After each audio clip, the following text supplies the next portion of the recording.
Stranger Things Volume 4 just finished its run on Netflix, so I'm here to talk about it with all of you. This will be a spoiler review, so if you haven't seen the show, you might want to click away and then come back later. But with that out of the way, let's get right into the review. Going into this show, I had pretty low expectations. I wasn't a huge fan of any of the other seasons of this show, but I thought I'd give it a chance since I watched the other ones, and I was really impressed by this season. I thought it was by far the best season of Stranger Things we've gotten so far. I also think this season generated a lot more buzz than the other seasons, especially with the Volume 1 and Volume 2 release model. Instead of Netflix just dropping all the episodes at once, they released it in 2 parts, and I think that really helped get people to talk about it, get people to watch videos and anticipate what's going to happen next in the show. But starting with the positives for this season, I thought all of the stories and the characters really worked. The biggest highlight for me in this show by far is the characters. They all really feel interesting and distinct, and you really can get attached to all of them. And it really feels like any character could be the next one to die in the show. Another thing I really liked about this season of Stranger Things is it feels more like a horror show than the last 2 seasons did.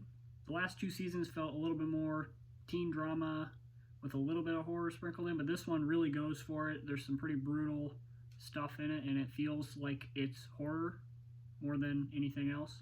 The show also does a good job establishing a villain that you really grow to hate, but also that you understand and is a character and not just a mustache twirling bad guy.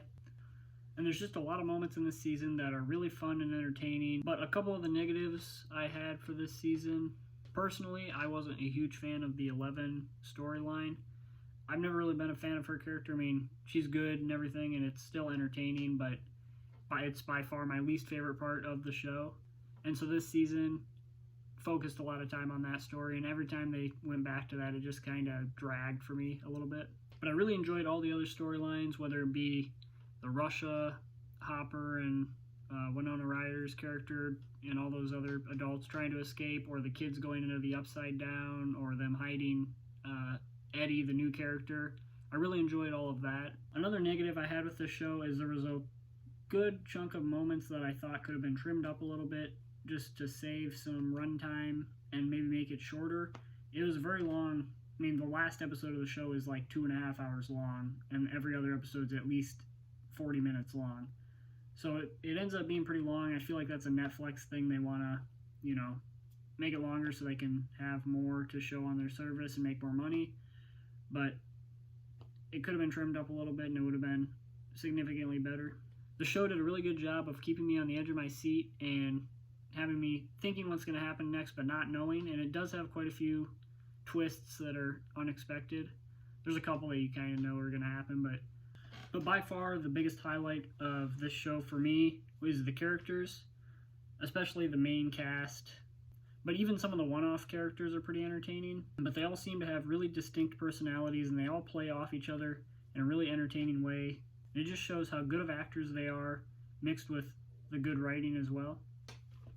But overall, I was really pleasantly surprised by this season. Part of it might have been that I didn't have very high expectations going into it. I actually was almost kind of like not going to watch it.